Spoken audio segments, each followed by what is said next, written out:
David Rodnitsky, David Kao, Sumit Gupta, and Chikuri Chima. So before we kick off the panel, let me first, again, give you a little bit of an idea of the structure that we put together for this conversation. It's really a conversation. We really want you to, ask questions. We have a few microphones going around, so please feel free to jump in at any point. So again, I'm going to kick it off with introductions. Then again, my goal here is to really ask open-ended questions. And the way we structured it is really around talking about companies and the process of building companies. So we'll start with the really early stage, a couple of founders in a garage or with an idea, or in these days, I guess, in a more in a loft here, or in an incubator. And what does marketing mean to them? So we'll cover that. All along the way, we talk about goals. How do you do some goal setting more at a business level, and how does that translate back into marketing? We'll kind of talk about B2B versus B2C. So depending on the kind of business you're trying to build, how does that change marketing? And from there, besides the goal setting, we'll talk about what should you do and what shouldn't you be doing on marketing, right? So which is, what should you spend your money on? What should you spend your time on? What resources do you need? What marketing tactics are going to be the ones you want to be focusing on, depending on the stage of your business. So, and I think you'll get hopefully a lot of value, from a lot of the experience that's on this panel. So with that, let me kick it off with asking David to, David, if you could kick it off and tell a little bit about yourself and so on. Sure. I'm David Rodnitsky. I am the CEO and founder of 3Q Digital. 3Q Digital is a digital marketing agency based in San Mateo with a big presence in San Francisco. Our focus is on SEM, so search engine marketing, search engine optimization, paid social media advertising, and display advertising. We work with about 100 companies, most of whom are in the Silicon Valley, and those companies collectively spend about $250 million a year with us through online marketing. But I'm proud to say that a lot of the companies we work with have started out with 5 or 6 people in a room, and we have at least, I think, 5 companies that are now either pre-IPO or IPO, and that we've grown with along the way. Okay, great. So actually, my new venture is called F50. I just launched yesterday. So what is F50? Because short for Foundable 50. Our mission is to find 50 great startups who are actually raising for $1 million. Our season 1 events will be at June during Google I/O. Just in case everybody don't know, I run Silicon's largest Android developer company called SV Entrepreneurs. We do run monthly pitch demo day events as well. Our goal is to help the entrepreneur community. Yeah, hi, my name is Sumit Gupta, and I'm the founder and CEO of Bash Gaming. We do social casino games. They have been very popular right on top of cross platforms. I have been part of the startup community for a long time. In my last 6 or 7 years, I have acquired almost 100 million users across several platforms. In my company recently, Bash Gaming, we have some very popular games. Those are the top grossing across platforms, and it was actually recently sold to GSM, the Sony company now. So I can definitely help you on in terms of the B2C side. Yes, I'm gonna kind of try to focus on that in this part. And I'm Chikuri Chima. I'm a former VentureBeat staff reporter, and my company is called Moonshot. And so I help early stage, high growth companies with their marketing and public relations. I also have a blog called PR Tips for Startups, and our audience is in 140 countries. I do a lot of mentoring. I'm 500 Startups mentor now, and I just talk to really early stage companies from all around the world. I've talked to people from Tanzania, from Germany, from just a lot of places. So I'm really interested in content and storytelling and how that helps to connect with the audience, and then along the stages of growth, how you tell your story to your audience. So I'll be tackling that and any other relevant questions. Great. So yeah, so let me kind of try to frame the discussion as the next step. So one of the things I should also point out to you folks is Quora actually is a good resource. So I don't know if all of you have gone in there, especially on marketing topics. One of the questions I've tried to write a fairly detailed answer on is, what are some of the some really good marketing strategies for web startups. So if you get a chance, please do check that out. Let me know if that's something you find useful. So again, let's talk about B2B versus B2C. David R. So let me ask you this. So David, do you have any things around two guys in the garage? What is marketing at that stage? I mean, do they even need someone like you? Yeah, probably not. First of all, since I focus on paid marketing, I always try to dissuade startups from spending too much on paid marketing up front. Yeah. And especially with online marketing, it's a very competitive ecosystem. Mm-hmm. So I have said to people in the past that I'll give them 5 reasons not to do paid marketing up front. Okay. And that would be if they don't have competitive economics for their product, they don't have a great marketing team in place, if they don't have a landing page optimization strategy, they don't have what else? An offer that's competitive in terms of what they're selling. And then lastly, especially if you're a B2C product, if no one's heard of your product or if no one's heard of your entire category, you're gonna have a hard time doing a lot of online marketing because people are doing searches for something specific they're looking for.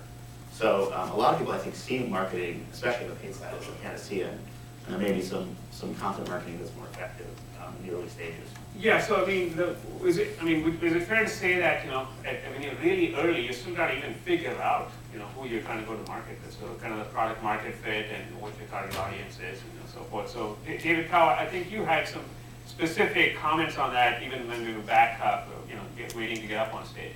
Yeah. Sure. So let's say 2 men in the garage. You don't have a big backer, you don't have big names behind. You want to convince your consumer to buy your product. Why they are buying? Because they believe in you.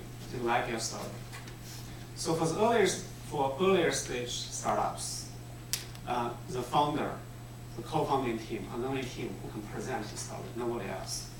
So this means if a small team, if you know how to present your story to your audience, there's no business. That's number one. Number two, think about how you're going to reach out to your audience. This is the age of mobile and the internet.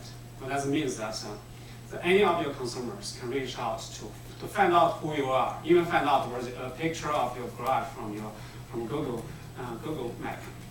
So they can connect with you directly anytime they want.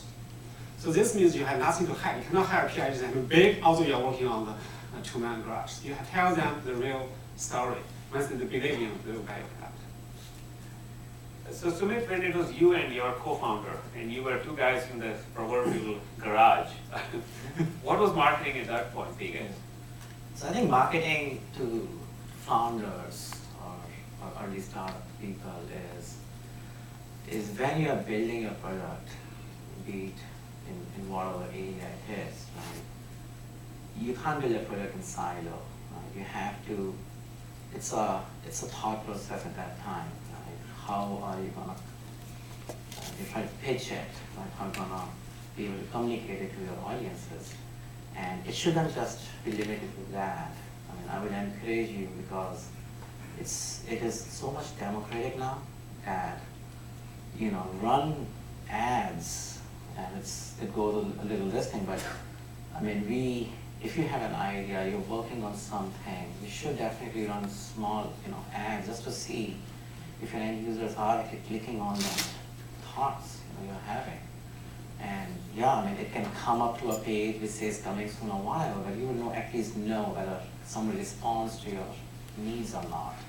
That's one way of looking at it. Like how to evaluate your ideas of the products, because products will evolve, right?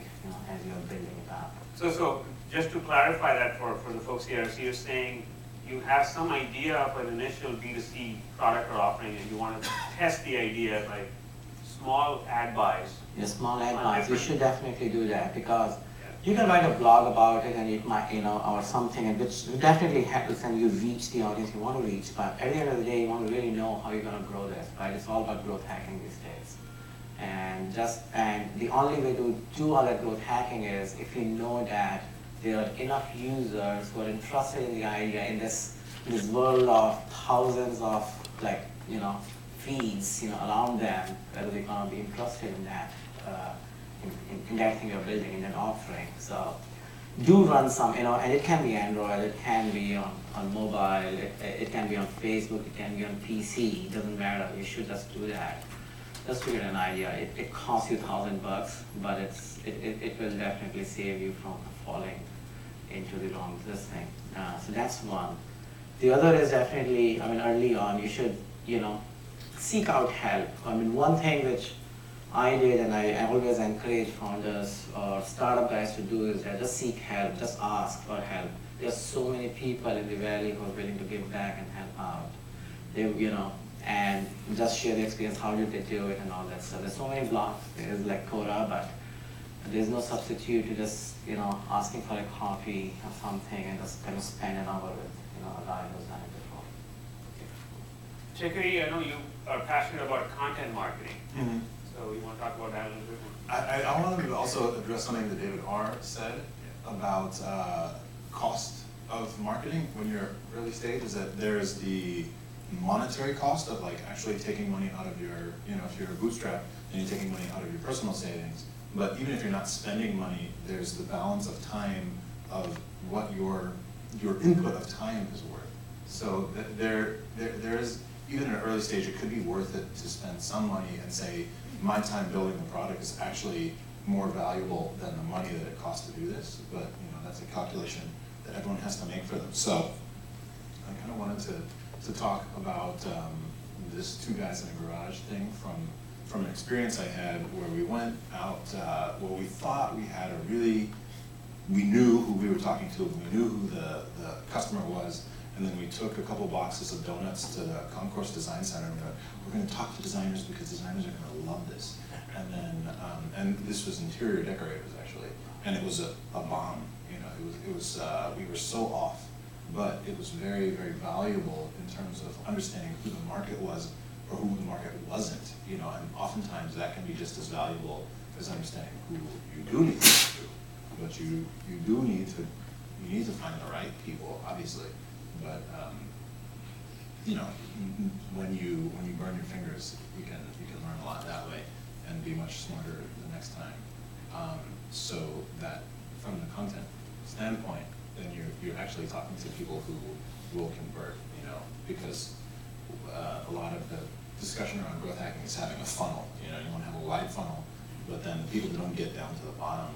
There's a number of reasons why. So talking to people in person, I think, is very, very valuable, especially when you're at a very early stage.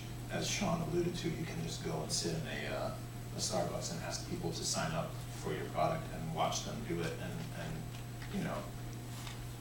I'll just hearken to one other person, Paul Graham from Y Combinator, who just left Y Combinator, says do things that don't scale. So when you have no constraints when you don't have a lot of customers, you can actually go to speak to people on a one-on-one basis, and you can't do that forever, but in the early stages, that's very, very valuable. Great, thanks, Chikri. So one area where I thought I'll add a couple of comments is, Sumit really gave you the B2C perspective. So let's talk B2B for a second. So in B2B, what happens is you're starting out, you probably have a thesis for what is this product that you're trying to put out there, and how that fits in with some other products within the company or the enterprise you're trying to target. So So they are a lot of founders at the very early stage that I know what they do is it's really Rolodex marketing, right? Which is you got to dig into people you know, you got to go on LinkedIn, you got to build up your LinkedIn network, you got to then figure out how you can do it. It's literally one-on-one presentations. And your website is not really your tool. Your website is really just a page saying, hey, I'm going to be happy with something. But your basic business pitch para and what you send out there like a brief ends up being your main marketing pitch. And it's very targeted, very direct, because you're really trying to hit the right people. Could be, let's say we are at Quantum, we are selling to marketers, and with large-size companies. So which means some of the earliest deals we got was me reaching out to anybody I knew who was a VP or a director or senior level guy in demand gen at any of these big companies and saying, hey, can you take a look at what you guys are doing? Does it make sense? This is something you can use, right? And try to get your initial few deals, try to see what pricing are willing to pay. And that's literally being, guerrilla ground up marketing. It's what we did. And that's typically what leads to whatever is your next milestone, be it some level of revenue that you can then use to kind of leverage into your Series A finance. So we'll talk more about where you invest your dollars, whether it's B2C or B2B, in a little more detail next. So with that, so now let's say it's two guys in the garage, they figured out their product market fit, and they're starting to now worry about scaling, right? So let's talk about that phase, the next phase, and let's say they're still getting to a point where they're going to launch, where they're still pre-launch. So now to get that next level of scale, what are some tactics, and let's say they do need to invest a few dollars, David. Talk B2C, B2B, whatever. So I have a very simple way of thinking about where you should spend your money depending on your product, and it comes down to basically one question, which is, is your product a demand creation product or a demand fulfillment product? So demand fulfillment is something that someone already knows they need. So let's say you're selling a better water bottle, and there's people who every day do a search on Google for water bottle to go camping with, whatever. If that's what you're selling, then you can do a lot of great advertising on Google through SEM and SEO. And assuming that you have a competitive product, you should be able to get some sales. If you're selling a totally new product, so the example that I always think about is, let's say you're marketing TiVo, and it's 1997, or whatever TiVo launched. No one's typing in digital video recorder, and the people who are typing in VCR are not going to be upsold on a $350 thing that's somehow better than a VCR. So you've got to think about demand creation. You've got to get in front of people who are that have some indicators that are a good prospect for your TiVo. So what do? You try to identify the personas that are likely to buy that product, and that could be through focus groups, through sitting and giving out donuts at the design center, whatever it is. And there's plenty of targeting online. Google has the Google Display Network, which allows you to target based on the relevancy of an article. So maybe there's articles about tech gadgets. You can target people based on behavioral indicators that they've inferred about people. There's all sorts of levels of targeting. I won't go into all the details. But in that instance, you need to start building interest and explaining to people what the product is. So you're not necessarily trying to get a sale right away. You're trying to say, hey, we found something that's better than a VCR. Click here to find out more. Yeah, I'm hearing what you're saying, but I'm still thinking of that startup founder, a couple of founders with limited budget, and they're super sensitive to the ROI on the dollars they're going to spend on that paid campaign, be it pay-per-click, be it even display.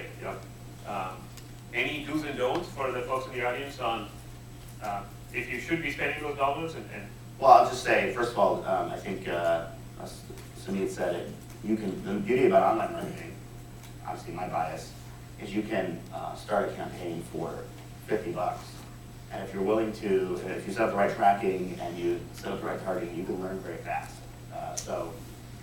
In the olden days, you had to buy an ad in a print magazine, and it cost you $6,000, and you had no idea whether to track it. Today, you can spend $500 or $1,000 a week, and you can very iteratively test and control your messages and your landing page and your ad text and your price and everything. And so, I was just talking to someone last week who works for a furniture store online. They said in the last year they've done 350 tests on their website and their offer. And if you so if you have a limited budget, I would say try some online marketing, but also go into it with the expectation that you're going to try to fail fast, so to speak, and move as quickly as you can and test different variables. Because ultimately, you can compete against the big boys who, in my experience, generally don't do that much testing if you take that approach. Got it. So Sumit, let me ask you about your, again, back to now you got your, let's say, first game, and you think you got it right. And then you and your co-founder decide, you know what, we gotta get some scale here. What did you guys do in those early days for scale? Yeah, firstly, congratulations, you got, you got a product market fit. I mean, 90% of the companies fail just on that, because don't get me wrong, but it's a long iterative process. So you really have a sense of how your metrics have improved while you're trying to get that product market fit. So it's a big kudos, man. By the time you're at that stage, life is beautiful. Having said that, so it's not so tough anymore in a way, because many of the investors now are, they understand that once you have good metrics. So I think the key to understanding is what are the good metrics, right? It will change totally depending upon what you're doing. It doesn't matter, it's a B2B or B2C, or it's a game or an e-commerce site or a gifting site or whatever it is, right? Or it can be financial planning site. As long as you understand what the metrics for your industry are and how they are tuning it for you, and how do you get that? Again, as I said, just go and ask. You can even ping, just talk to anybody in this, in industry panels, and people would be willing to share information. Believe me, right? And once you have those metrics, so it is now at that time, it is just estimating those metrics. It's absolutely not expensive at all. And I know that $5,000, $1,000 even there at that time pinches, and they did. But it's, it should, it's a realization you need to have, and those numbers, you need to have those numbers to become very confident. And you need those numbers just to be able to get investors interested in your company too. So it is part of your budgeting now, right? Okay, I'm gonna build it, but I'm gonna also have to spend $1,000 to $5,000 getting those numbers, right, for this thing. Another key component is word of mouth, right? Everything, be it B2B or B2C today, right? If it is Tigo, for example, right? It's all about how do I get this, a little bit of word of mouth started, right? And we have all been, hearing about the social influencers and this and that, but as you evolve, right, either through blogs, either through conferences, and the other thing you have to do is just find a way to some conferences or speak as if you know the world, and be able to, kind of generate whatever traction you can. It's just, it's all about all these small bits and pieces, which all just line up at that stage. After that, it becomes a little bit of an arbitrage business, right? Scaling up becomes more or less an arbitrage business. Once you have an understanding of your metrics, you start looking into the lifetime value of a user versus the cost of acquisition of a user. And then it's more, and there are many marketers who can help you with that, but I think, once you have reached that point, it actually becomes simpler. Great, yeah, thanks, Sumit. And so let me actually, is there any specific metric, take B2C for you, it was trying to acquire consumers, was there a key metric you were trying to, let's talk about, was there X thousands of users that you think you needed to get to, whether it's revenue? No, it is not about number of users, it's about how many of the, and that's what product market fit means, right? How many users end up staying and kind of try to keep playing your game or your Got site it. or your So tool. measuring engagement. Measuring engagement. Engagement. Engagement is Engagement. motivation. It's not about the number. If you can get 5,000 people to stand up and they're using the site, yeah, so will 5 million users. That's a simpler path. Right? Great. So now let's actually move on. So let's say you got your product market fit, you did some early marketing, and like I was describing the B2B case, let's say the founders just worked hard and figured out how to get their first 5 customers even, or paying customers. Right? So that's a number I can tell you for a fact, a company, a good friend of mine, that's what he needed to get his company funded to a Series A. So, he got his $6 million in the bank because he got those 5 or 6 customers, and actually one of them was literally paying him $5,000 a month, that's $60,000 a year. But then that customer was willing to stand up and say, I can see myself paying $250,000 for this product over the next year or two. So, meaning the next 18 months, the investors could see that, okay, this $60,000 a year offering is going to scale up to $250,000. Right? So then they were able to extrapolate from there and say, you know what, this is going to be a good business. I want to get in on this. So now let's talk about, so you got your product market fit, and like that company, they're now getting ready to launch. They're not launched yet. Let's talk about launch. Why is launch a big deal, or is it? Chickadee, I'm going to ask you first, since you are the PR. Sure. Social media expert on the panel. This is definitely a conversation I'm having with people about the value of a launch versus a rolling launch versus just kind of a slow burn. And there's a great book called Growth Hacker Marketing by Ryan Holiday, which I highly recommend. And his thesis is essentially that we have treated startup launches as though they are blockbuster movie releases, and that everyone thinks that their startup needs to launch like Transformers 7. And so they put everything on launch day, and then nobody's heard of it. David said no one is searching for a category that doesn't exist yet, so nobody really cares, But if you can instead really go and speak to the people who do care and get them really excited and get them talking to their friends, then you're not investing all of your energy on this one day, and you don't have to say we either succeeded or failed based on the fact that we did not, on this arbitrary day essentially, because a web business is a 24-hour-a-day, 7-day-a-week business. That people can use your app, people are using it in Indonesia while you're sleeping, and then all across the U.S. while you're awake. So those people really do care, and it's really more now when you're launching about having a few people talk about you a lot, as opposed to having a lot of people not talk about you or talk about you for just a split second. So I don't know if that really answered the question. I hope that addressed it in a unique way. But Great. Yeah, so let me actually that's a good one. So again, what Chickadee is talking about is making sure you don't put all your money into just a big launch and spend all your money there, but really think about a plan. Think about how to do some sustained marketing even post-launch. And so that really leads to my next question, which is, you have a limited budget. So you got to pick and choose where you're going to invest those dollars and your time and your resources. Any tips, recommendations from you guys on here's what you spend money on first, here's what you do next, kind of the sequence of spend, so to speak. I'm going to ask David R. first. Well, I'm an old school search engine marketer, so if you can find money to spend on, if there are people searching for your product on search engine marketing, I always recommend that as a testing budget, because those people are raising their hands saying, I'm looking for your product. Beyond that, from a demand creation perspective, and from a mobile perspective, I think Sumit would agree, Facebook marketing has gotten really powerful.